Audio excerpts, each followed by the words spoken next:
If you're looking for help fixing your Heatstar Gas Patio Heater, look no further. Our comprehensive Heatstar Gas Patio Heater repair guide will explain common issues, provide tips, and maybe show you how to repair your appliance. For the home, kitchen, and beyond, Heatstar manufactures appliances that homeowners have come to trust. Even a trustworthy appliance requires occasional maintenance or repair. However, if you're in need of Heatstar appliance repair from experienced professionals, your local appliance helper can help. No pilot light. This issue can easily be spotted on some models but can be much more difficult to pinpoint on others. If you can see the pilot light when it's active, then you'll easily be able to tell if it's out or not. If you don't have a line of sight to the pilot light, you might need to run some tests to determine if this is what's causing the problem. The issue that is associated with a faulty pilot light is the same as with the igniter. If the heater doesn't light up, it's time to check the internal components. Once you've taken apart the heater to find the igniter, test it to see what's causing the issue. If the igniter produces sparks but the flame still isn't lighting, then the problem is probably your pilot light. This is caused when the gas line supply to your pilot light is cut off for whatever reason and your pilot light won't stay lit. When this is the problem, it's time to unclog the line. The gas line that supplies the pilot light is small and will need a tool that can fit inside it. Small, thin tweezers, a toothpick, or a sewing needle should do the trick. Start by removing the screen and uncovering the ignition ensemble. Remove the pilot light from the gas line and now you'll be able to see the clog. Remove whatever is clogging the line and place everything back together.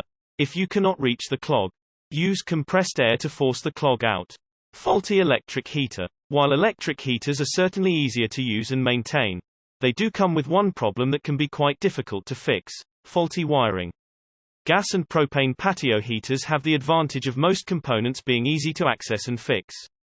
But electric heaters are much more intricate. If your electric heater isn't igniting or starts and stops shortly after, then chances are you have a faulty wire.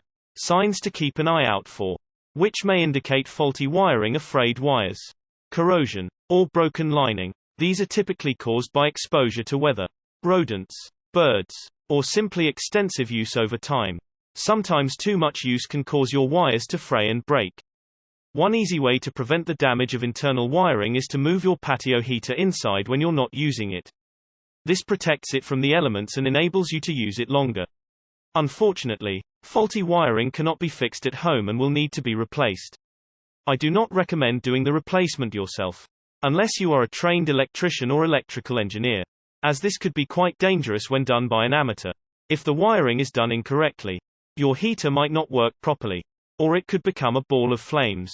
Let a professional handle wiring issues on your electric patio heater. The best way to resolve this issue is to take preventative care to ensure it doesn't occur in the first place. Low heat levels.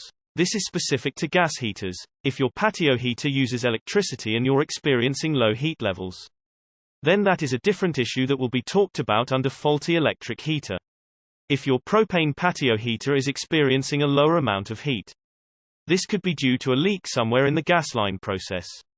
While this might not be much of a threat to your patio heater, gas leaks should always be handled with caution for your own health and safety. The first step to fixing this issue is to locate the kink or break in the gas line. This can be done by simply finding the spot where the gas line looks compromised. Some line breaks need special care to locate an issue and should be done with a leak detection spray. Once you've found the problem area in the line, it's time to start repairs to build up the amount of gas being supplied. This can be done by detaching the segment of the gas line that is damaged with a wrench and replacing it with a new one. It's important to get the right size gas line. Otherwise, you might find yourself with a new leak or pressure failure. The reduced heat is caused by less gas being supplied. So the new, undamaged line should be enough to get your patio heater back to producing at full capacity. Igniter won't fire up. One common way that gas patio heaters ignite is through an igniter. Much like with a barbecue starter, it creates a spark that ignites the gas released by the tank, which causes a controlled flame to shoot up through the tube. This controlled flame is what creates the heat and warms up the space around the patio heater. If the flame isn't catching and you're sure that the gas tank still has juice left to squeeze, then chances are your igniter is the issue. The best way to check for this issue is to use a lighter to create the flame.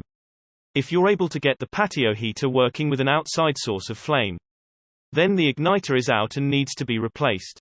Before removing your igniter, check to see if it's producing any sparks. Remove the casing around the igniter and attempt to light the heater. If no sparks occur, then your igniter is in need of replacement. Replacing your igniter is simple and can be done with your hands and a wrench.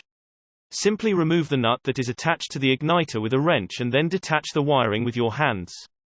Purchase a new igniter that works with your heater and reattach it. It's that simple, and you'll have a working patio heater in no time.